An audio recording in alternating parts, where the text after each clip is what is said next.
Yo, what's up YouTube? Welcome back to another video.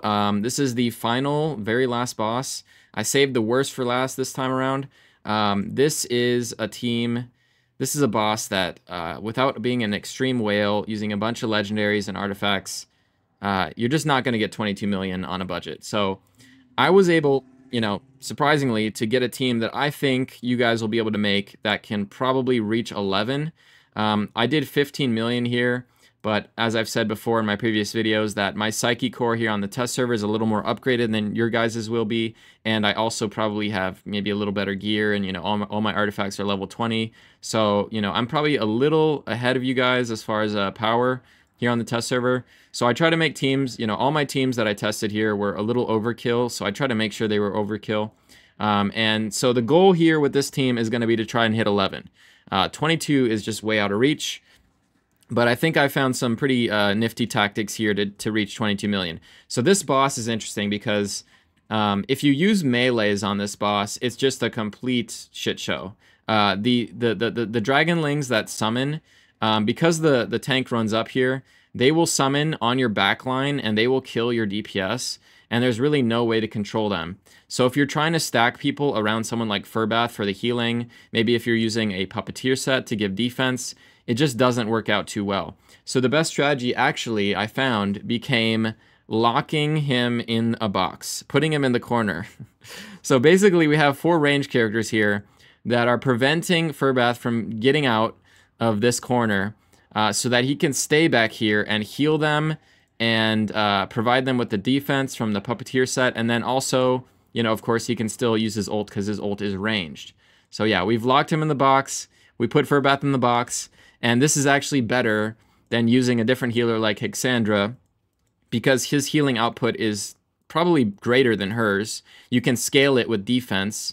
You can't really scale Hexandra's healing very much. Her ultimate is based on target's max HP, so you can't really scale it.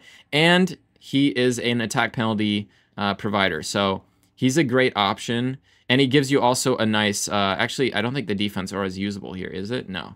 But yeah, he's a nice option here as a healer. We lock him in the box. And then we're using Sifris because this boss hits really hard. And so we could have used Hexandra, but we would just get one shot later on in the fight. So we actually need someone who can provide some defense. And so she's giving us this defense up buff, which is mitigating a lot of that damage. And if someone does die, if one of our DPS does die, she can res them. So she can kind of keep us going. This team ends up surviving the whole 5 minutes. And so that's a success, but only able to get about 15 million DPS in that time. So it's a very hard fight. The problem here with this fight, it's basically a reskin of Tempest Domain. So the boss will go away and he'll summon some Dragonlings. And then you've got to kill those Dragonlings before the boss comes back. The problem here being you've got to split your damage and split your defense penalties between either focusing on the boss or focusing on the Dragonlings. And the priority really should be on the Dragonlings. If you don't kill the Dragonlings in time, the whole run falls apart. So you have to focus on doing all your AoE damage all at once, kill the Dragonlings right away, and then you're basically using up all your cooldowns, all your damage, your defense penalty, everything on the Dragonlings, and you have nothing left for the boss. So this is why it's very hard to get good damage on this boss. Maybe with like poisons or some kind of lingering damage that'll still be ticking away at the boss, you could get more damage. But I tried even like a legendary poison team and couldn't really get much damage. So it's just a very hard boss. You would need multiple legendaries, multiple legendary artifacts to be able to get that 22 million. So here I think I'm satisfied that with a very budget team, a bunch of rares, 2 epics, no legendary artifacts besides Witch's Remains, and we're not using any mythic gear, we're able to get a comfortable 15, which for you guys should be hopefully a comfortable 11. So the way this works is we have the minions get summoned, and Eli puts up Witch's Remains on them, and then we're using Latalis and Sigrid both to basically just one-shot the minions. And then the minions get one-shot, like 1 second after they're summoned. The boss comes back down. We will have defense up to protect us from taking a big hit. And then we just kind of repeat that over and over. And we time Furbath to give us the crown as the boss comes down so that we can actually get some damage bonus on the boss. Because, we can only have one defense penalty artifact up at a time. either on the minions or on the boss. And since the minions are AoE, we got to use witches there, and the boss is single target, we got to use the crown on that. So I'll show you like a round or two of this team because it plays out kind of odd. So the boss is gonna just be attacking us, and then here on the ult, he will summon the minions. And if you don't kill the minions in time, or these two abilities here, he will be gaining these damage reduction stacks. So you really want to make sure you can kill the minions in time, otherwise he's gonna get damage reduction. So he's gonna come back down after we kill the minions there, and we have the defense up, and now we're putting the attack penalty up right here. So the boss actually hits you with this ability a little bit after this marker.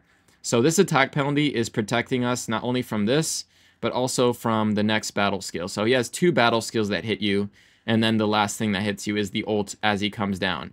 And we have the defense penalty up for that. So that's kind of how we're, protecting ourselves. And unfortunately, even though there is turn boosting going on with Sigrid because you're killing multiple targets, I would not put her on auto because then your timings get all out of whack. She's going to be ulting at the wrong times, not on the minions, and it is very hard to maintain timings with that. So it's better to just time her, just have her going every 22 seconds, make sure you can kill the minions as soon as they spawn, and doing it that way.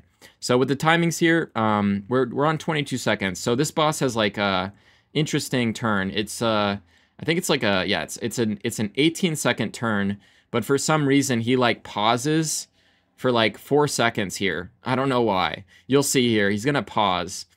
So the turn ends up being a lot longer than just 18, which is good if you have characters that are not fully scrolled.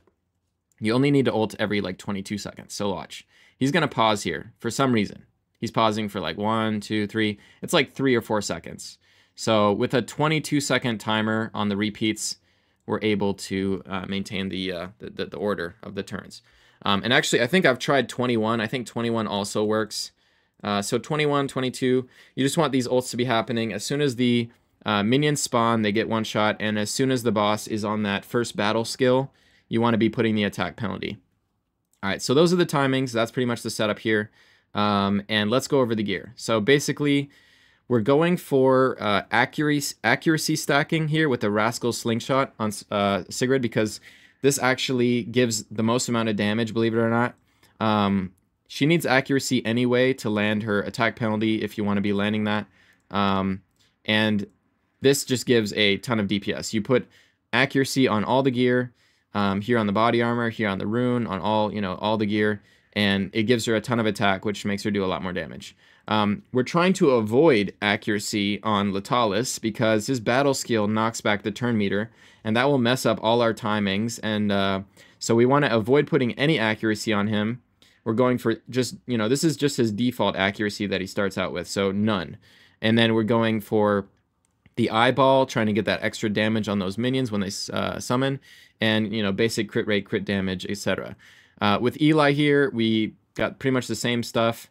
Crit rate, crit damage, attack, and accuracy for the Witch's Remains. We're not going for the Enlightenment build. It's really not that good here. We just want enough AoE damage on the minions to be able to kill them. And then Furbath with the Puppeteer set to spread out some defense to all our allies with accuracy and crown. Again, to give us at least some defense penalty on the boss.